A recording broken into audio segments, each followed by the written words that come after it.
Assalamualaikum warahmatullahi wabarakatuh. Perkenalkan, saya Rizky Arini Ruslan, peserta Laser CPNS 2022 Kabupaten Pangkep. Hari ini saya akan menjelaskan nilai ASN berakhlak, harmonis, loyal, dan adaptif. Pertama, saya akan menjelaskan mengenai harmonis.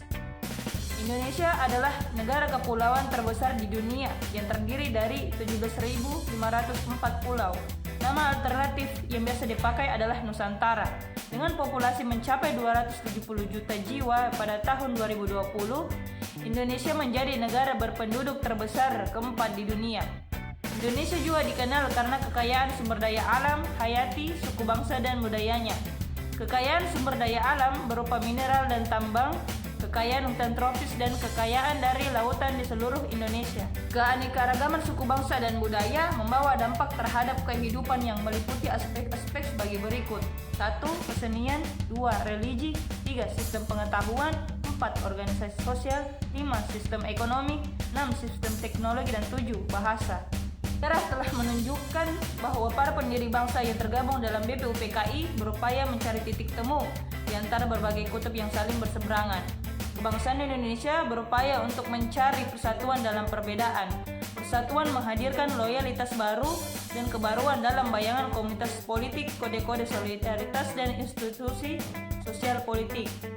Hal ini terutama direpresentasikan dengan negara persatuan dengan segala simbolnya untuk mengatasi paham golongan dan perseorangan, konstitusi dan perundang-undangan, ideologi Pancasila, kesamaan warga di negara hukum, dan bahasa persatuan.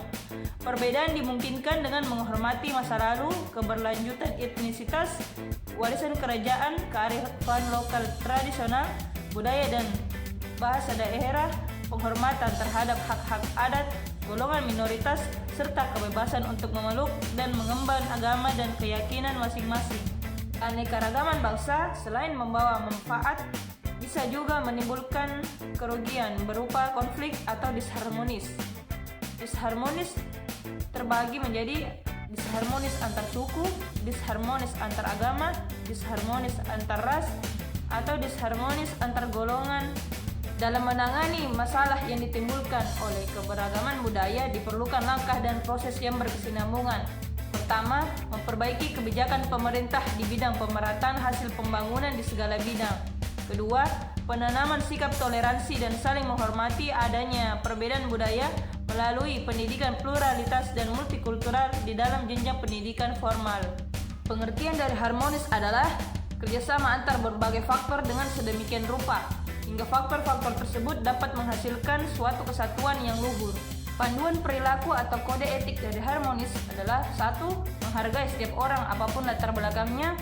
2. Suka menolong orang lain. 3. Membangun lingkungan kerja yang kondusif. Peran ASN dalam mewujudkan suasana dan budaya harmonis adalah 1. Posisi PNS sebagai aparatur negara. Dia harus bersikap netral dan adil.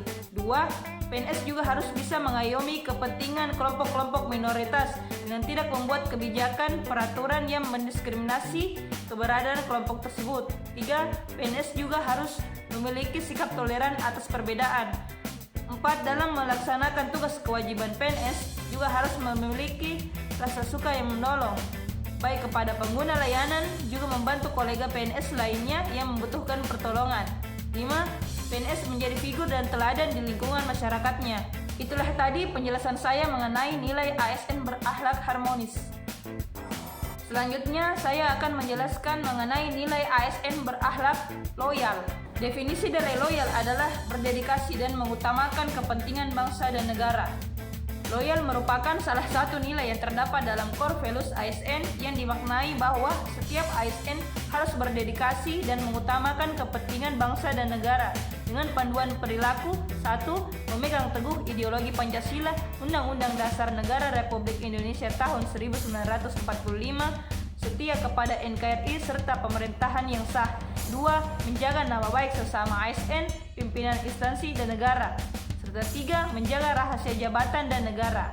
Pun kata-kata kunci yang dapat digunakan untuk mengaktualisasikan panduan perilaku loyal tersebut di atas diantaranya adalah sebagai berikut. 1. Komitmen, yang bermakna perjanjian untuk melakukan sesuatu atau hubungan keterikatan dan rasa tanggung jawab melaksanakan sesuatu. 2. Dedikasi, yang bermakna pengorbanan tenaga, pikiran, dan waktu demi keberhasilan suatu usaha yang mempunyai tujuan yang mulia. Dedikasi ini bisa juga berarti pengabdian untuk melaksanakan cita-cita yang luhur dan diperlukan adanya sebuah keyakinan yang teguh. 3. Kontribusi, yang bermakna keterlibatan, keikutsertaan, sumbangsih yang diberikan dalam berbagai bentuk, baik berupa pemikiran, kepemimpinan, kinerja, profesionalisme, finansial, atau tenaga yang diberikan kepada pihak lain untuk mencapai sesuatu yang lebih baik dan efisien. 4. Nasionalisme, yang bermakna suatu keadaan atau pikiran yang mengembangkan keyakinan bahwa kesetiaan terbesar mesti diberikan untuk negara, atau suatu sikap cinta tanah air atau bangsa dan negara sebagai wujud dari cita-cita dan tujuan yang diikat sikap-sikap politik, ekonomi, sosial, dan budaya sebagai wujud persatuan atau kemerdekaan nasional dengan prinsip kebebasan dan kesamarataan kehidupan bermasyarakat dan bernegara. 5. Pengabdian, yang bermakna perbuatan baik yang berupa pikiran, pendapat, ataupun tenaga sebagai perwujudan kesetiaan, cinta, kasih sayang, hormat, atau satu ikatan, dan semua itu dilakukan dengan ikhlas. Berdasarkan pasal 10 Undang-Undang Nomor 5 Tahun 2014 tentang Aparatur Sipil Negara, seorang ASN memiliki 3 fungsi, yaitu sebagai pelaksana kebijakan publik, pelayan publik, serta perekat dan pemersatu bangsa. Kemampuan ASN dalam memahami dan mengamalkan nilai-nilai Pancasila menunjukkan kemampuan ASN tersebut dalam mewujudkan nilai loyal dalam kehidupannya sebagai ASN, yang merupakan bagian atau komponen dari organisasi pemerintah maupun sebagai bagian dari anggota masyarakat. Itulah tadi penjelasan saya mengenai nilai ASN berakhlak loyal. Selanjutnya, saya akan menjelaskan mengenai nilai ASN berakhlak adaptif. Adaptif merupakan salah satu karakter penting yang dibutuhkan oleh individu maupun organisasi untuk mempertahankan kelangsungan hidupnya. Terdapat alasan mengapa nilai-nilai adaptif perlu diaktualisasikan dalam pelaksanaan tugas-tugas jabatan di sektor publik, seperti diantaranya perubahan lingkungan strategis, kompetisi yang terjadi antar instansi pemerintahan, perubahan iklim, perkembangan teknologi, dan lain sebagainya. Adaptif adalah karakteristik alami yang dimiliki makhluk hidup untuk bertahan hidup dan menghadapi segala perubahan lingkungan atau ancaman yang timbul. Dengan demikian, adaptasi merupakan kemampuan mengubah diri sesuai dengan keadaan lingkungan, tetapi juga mengubah lingkungan sesuai dengan keadaan. Sejatinya, tanpa beradaptasi akan menyebabkan makhluk hidup tidak dapat mempertahankan diri dan musnah pada akhirnya oleh perubahan lingkungan. Sehingga kemampuan adaptif merupakan syarat penting bagi terjaminnya keberlangsungan hidup. Panduan perilaku atau kode etik dari adaptif adalah 1. Cepat menyesuaikan diri menghadapi perubahan. 2. Terus berinovasi dan mengembangkan kreativitas. 3. Bertindak proaktif. Fondasi organisasi adaptif dibentuk dari 3 unsur dasar, yaitu landscape, pembelajaran, dan kepemimpinan. Unsur landscape terkait dengan bagaimana memahami adanya kebutuhan organisasi untuk beradaptasi dengan lingkungan strategis yang berubah secara konstan. Dinamika dalam perubahan lingkungan strategis ini meliputi bagaimana membuat dunia yang kompleks, memahami prinsip ketidakpastian, dan memahami landscape bisnis. Unsur kedua adalah pembelajaran yang terdiri atas elemen-elemen adaptif organization, yaitu perencanaan beradaptasi, penciptaan budaya adaptif, dan struktur adaptasi. Yang terakhir adalah unsur kepemimpinan yang menjalankan peran penting dalam membentuk adaptive organization. Setidaknya terdapat 9 elemen budaya adaptif menurut Management Advisory Service UK yang perlu menjadi fondasi ketika sebuah organisasi mempraktikkannya, yaitu 1. Purpose, 2. Cultural values, 3. Vision, 4. Corporate values, 5. Corporate strategy, 6. Structure, 7. Problem solving, 8. Partnership working, dan 9 adalah rules. Adaptif sebagai nilai dan budaya ASN menurut Peter Singh adalah 1. Pegawainya harus terus mengasah pengetahuannya hingga ke tingkat mahir. 2. Pegawainya harus terus berkomunikasi hingga memiliki persepsi yang sama atau gelombang yang sama terhadap suatu visi atau cita-cita yang akan dicapai bersama. 3. Pegawainya memiliki mental model yang mencerminkan realitas yang organisasi ingin wujudkan. 4. Pegawainya perlu selalu sinergis dalam melaksanakan kegiatan-kegiatan untuk mewujudkan visinya. 5. Pegawainya harus selalu berpikir sistemik, tidak kacamata kuda atau bermental silo. Penerapan budaya adaptif dalam organisasi pemerintah adalah 1. Dapat mengantisipasi dan beradaptasi dengan perubahan lingkungan. 2. Memanfaatkan peluang-peluang yang berubah-ubah. 3. Mendorong jiwa kewirausahaan. 4. Terkait dengan kinerja instansi. 5. Memperhatikan kepentingan-kepentingan yang diperlukan antara instansi mitra, masyarakat, dan sebagainya. Ciri-ciri individu yang adaptif adalah 1. Eksperimen orang yang beradaptasi. 2. Melihat peluang di mana orang lain melihat kegagalan. 3. Memiliki sumber daya. 4. Selalu berpikir ke depan. 5. Tidak mudah mengeluh. 6. Tidak menyalahkan. 7. Tidak mencari popularitas. 8. Memiliki rasa ingin tahu. 9. Memperhatikan sistem. 10. Membuka pikiran. Dan 11. Memahami apa yang sedang diperjuangkan. Salah satu praktik perilaku adaptif adalah dalam hal menyikapi lingkungan yang bercirikan ancaman VUCA. Johansson mengusulkan kerangka kerja yang dapat digunakan untuk menanggapi ancaman VUCA yang disebut VUCA Prime, yaitu Vision, Understanding, Clarity, Agility. Johansson menyarankan pemimpin organisasi melakukan hal berikut. 1. Hadapi volatility dengan vision. Terima dan rangkul perubahan sebagai bagian dari lingkungan kerja Anda yang konstan dan tidak dapat diprediksi.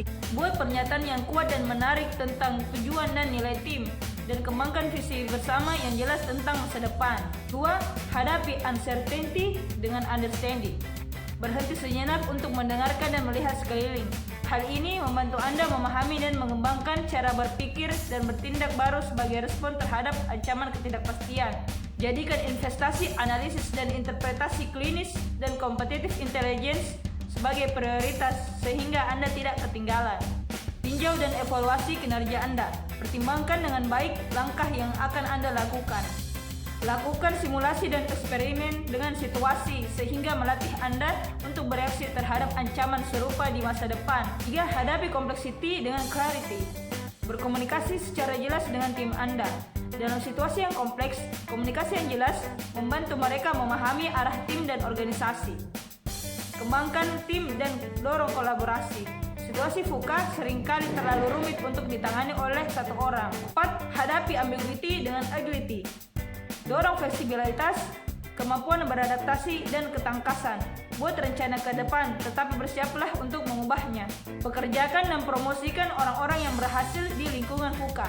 Mereka umumnya kolaboratif dan memiliki keterampilan berpikir kompleks. Pemerintah adaptif bergantung pada jaringan yang menghubungkan individu, organisasi, dan lembaga di berbagai tingkat organisasi. Dalam teori capacity building dan konsep adaptive governance, Grindel menggabungkan dua konsep untuk mengukur bagaimana pengembangan kapasitas pemerintah adaptif dengan indikator-indikator sebagai berikut.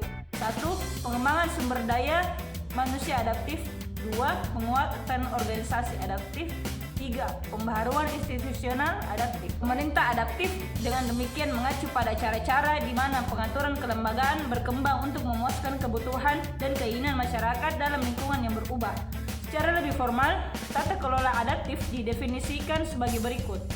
Mengacu pada evolusi, aturan, dan norma yang mempromosikan kepuasan, kebutuhan, dan preferensi manusia yang mendasari perubahan yang diberikan dalam pemahaman, tujuan, dan konteks sosial, ekonomi, dan lingkungan. Itulah tadi penjelasan saya mengenai nilai ASN berakhlak adaptif. Dengan akhir kata, saya ucapkan wassalamualaikum warahmatullahi wabarakatuh.